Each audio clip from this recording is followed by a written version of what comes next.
नमस्कार जय जगन्नाथ मु ज्योतिर्विद वास्तुविद पंडित इंजीनियर नीलांबर पाणी आज आपण मान एक बहु मूल्यवान प्रतिकार मु कहूँ बहुत लोक जातक पठाऊँच जातक नहीं कि आसुंच जे कि आम पिला पाठ पढ़ुनी मन स्थिर करूनी बापा माँ कथा मानुनी अबाटे जाऊँगी तो मु छुटिया प्रतिकार करुच्ची आज छुटिया प्रतिकार मुझे आपको कहूँ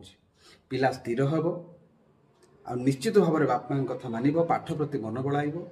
आ स्मरण शक्ति बढ़ प्रत्येक बुधवार दिन राति शोला बेले गोटे साधा कपड़े किंबा छोट एक साधा कागज रे श्वेत सोरिष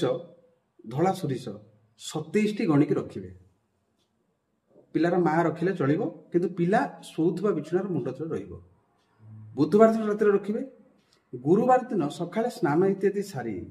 पिलार माँ किंबा पिला जदि करि पारुथबा आहुरी भल से श्वेत सोरिष को लेकिन बेलगछ मूल किंबा तुलसी गछ मूल फोपाड़ी देकी प्रणाम करके पलि आसब निश्चित भाव में से पिला मेधावी हम स्थिर हम शांत सबुठ बड़ कथा बापा माँ कथा मानव आ बाटरे निश्चित भाव में भल मनुष्यटी हम प्रथम तो कथा है पाठ प्रति आग्रह प्रकाश बढ़ निश्चित भाव आदि जातकर किसी दोष त्रुटि थाए ताहा भी दूर हम निश्चित भाव में सफलता आकार से सुस्थ रहिबा सहित दीर्घायु होगा सहित विद्या बुद्धि ज्ञान वृद्धि हे